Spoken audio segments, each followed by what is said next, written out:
Rubber വില നിശ്ചയിക്കുന്നതിൽ അപാകതയുണ്ടെന്നാരോപിച്ച് rubber ബോർഡിനെതിരെ കർഷകർ രംഗത്ത്. വിപണി വിലയും കർഷകർക്കുള്ള വിലയും തമ്മിലുള്ള അന്തരമാണ് കർഷകർ ചൂണ്ടിക്കാട്ടുന്നത്. ടയർ കമ്പനികൾക്ക് വേണ്ടി വില ഇടിക്കാൻ റബ്ബർ ബോർഡ് ഒത്താശ ചെയ്യുന്നതായും ആരോപണമുണ്ട്. റബ്ബർ ബോർഡിന്റെ വില നിർണ്ണയത്തിൽ വലിയ അപാകതയുണ്ടെന്നാണ് കർഷകർ ആരോപിക്കുന്നത്. റബ്ബർ ബോർഡ് 160 രൂപ നിശ്ചയിക്കുന്ന ദിവസം ഡീലർമാരിൽ നിന്ന് കമ്പനികൾ വാങ്ങുന്നത് 166 രൂപയ്ക്കാണ്. ഇതിൽ തന്നെ കർഷകർക്ക് റബ്ബർ ബോർഡ് നിശ്ചയിക്കുന്നതിനേക്കാൾ 5 രൂപ കുറച്ച് മാത്രമാണ് കിട്ടുക. അതായത് 10 രൂപയോളം വ്യത്യാസമാണ് റബ്ബർ വില നിർണ്ണയത്തിലെ അപാകത മൂലം സംഭവിക്കുന്നത്. റബ്ബർ ബോർഡ് ഇവിടെ വില നിർണ്ണയിക്കുന്നത് ഇവിടുത്തെ ടയർ കമ്പനികളെ സഹായിക്കുന്ന തരത്തിലാണ്.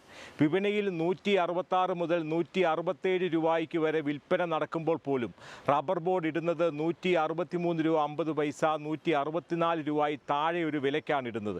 വിപണിയിൽ കൃത്യമായി പഠനം നടത്താതെ റബ്ബർ ബോർഡ് ഇത്തരത്തിൽ വില നിർണ്ണയിക്കുന്നത് മൂലം ഇവിടുത്തെ സാധാരണ കർഷകർക്ക് ഉയർന്ന വില ലഭിക്കാനുള്ള ഒരു സാഹചര്യമാണ് ഇവിടെ ആസൂത്രിതമായി വൻകിട ടയർ കമ്പനികൾക്ക് വേണ്ടി ഇല്ലാതാക്കാൻ ശ്രമിച്ചുകൊണ്ടിരിക്കുന്നത്. റബ്ബർ വില ഉയരാതിരിക്കാൻ ബോർഡ് നടത്തുന്ന ബോധപൂർവമുള്ള ശ്രമമാണെന്നാണ് കർഷകർ പറയുന്നത്.